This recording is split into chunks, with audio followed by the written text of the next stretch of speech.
Lepo pozdravljeni.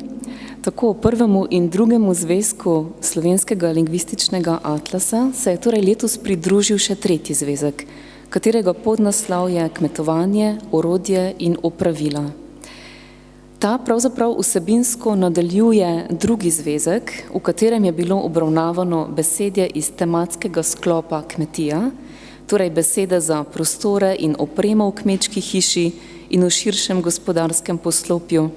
V tretjem zvezku pa obravnavamo besedje povezano s kmečkimi posestniki, obdelovalnimi površinami, kmečkimi opravili in orodji, z vozovi in njegovimi deli ter planinsko pašništvo.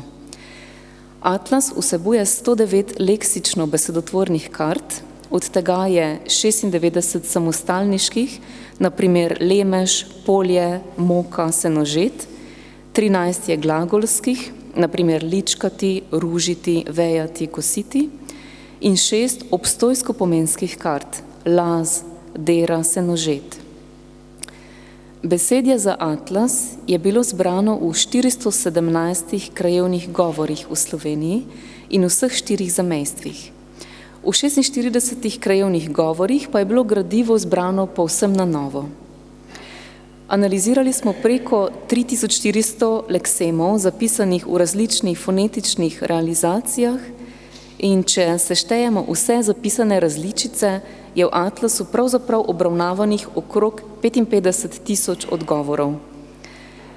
SLA 3, enako kot prva dva zvezka, sestoji iz 2 publikacij, in sicer je SLA 3.1 atlas, v katerem so uvodne karte in metapodatki o raziskovalnem gradivu, fonetična transkripcija, jezikovne karte in gradivo. SLA 3.2 pa je knjiga s komentarji, ki vsebuje uvodna pojasnila, komentarje k vsaki jezikovni karti, seznam uporabljene strokovne literature, angleško spremno besedilo ter besedno kazalo in odzadnji seznam besed. Pomembni pa so tudi etnološki razdelki obravnavanih pojmov in njihova predstavitev z ilustracijami.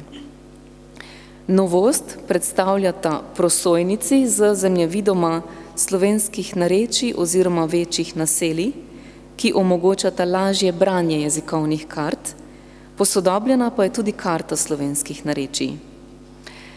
SLA 3.1 atlas torej so uredile Jožica Škofic, Karmen Kenda Jež in Mojca Kumin Horvat, medtem ko SLA 3.2, torej komentarji, pa so uredili prav tako Jožica Škofic, Matej Šekli in Nina Pahor, sicer pa je atlas pripravilo skupno 11 avtorjev. Omeniti bi želela še, da se atlas zaradi prevodov vseh iztočnic v 8 tujih jezikov odpira navzven tudi širšemu jezikovnemu prostoru, in sklenem naj takole. Geolingvistična predstavitev obravnavanega dela slovenske žive kulturne dediščine s tem ponuja nove možnosti za jezikoslovne, etnološke, zgodovinske, kulturološke in interdisciplinarne študije. Hvala lepa za pozornost.